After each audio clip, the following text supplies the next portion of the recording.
In an effort to keep victims of sexual abuse from being silenced, a Texas House committee voted 10-0 to advance a bill that would end the abuse of non-disclosure agreements.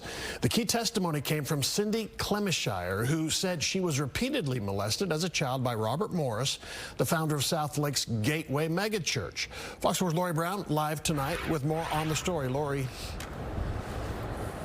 Steve, abuse survivors explain to lawmakers that when abusers pressure them into signing non-disclosure agreements, it takes away a critical part of their ability to heal their voice. I was abused by Robert Morris, then a traveling evangelist who was married with one child. Cindy Clemishire told lawmakers Robert Morris, the charismatic and influential founder of Gateway Church, abused her repeatedly while staying at her family's home in Oklahoma, beginning on Christmas Day, 1982. She was 12 years old. He told me, and I quote, "You can never tell anyone because it will ruin everything." She said the abuse continued until she was 17 and finally did tell someone. Morris resigned as Gateway's senior pastor when Clemishire went public last year. But part of her journey to healing, she says, happened much earlier in 2007 when she pursued financial restitution. Her attorney asked Morris for $50,000. Robert Morris's attorney responded with a letter accusing an innocent 12-year-old Cindy of pursuing Robert, making Robert sound like the victim. The letter offered a $25,000 settlement as long as she signed a non-disclosure agreement. She said her refusal then is allowing for justice to be pursued now.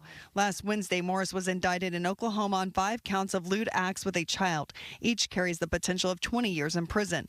Morris turned himself into Oklahoma authorities Monday. He was released on $50,000 bond. Neither he nor his attorney have commented since the arrest, but his attorney did tell the Associated Press he expects to enter a not guilty plea for his client. Because I refused to sign the NDA at the age of 37, I am able to sit here at the age of 55 and share my story and be the voice for so many people. House Bill 748, proposed by Chair Jeff Leach of Plano, would end the practice of offering or entering into non-disclosure agreements in civil cases involving sexual abuse, rendering them void and unenforceable. The bill is being named Trey's Law after Trey Carlock, a graduate of Highland Park High School who faced a decade of abuse that began at age 7 at a Missouri summer camp. His sister Elizabeth Phillips testified Wednesday. Trey endured a decade of grooming and child sexual abuse by their popular director, Pete Newman. Newman is now in prison serving 3 life sentences. Phillips says Trey was re-traumatized by signing a restrictive non-disclosure agreement.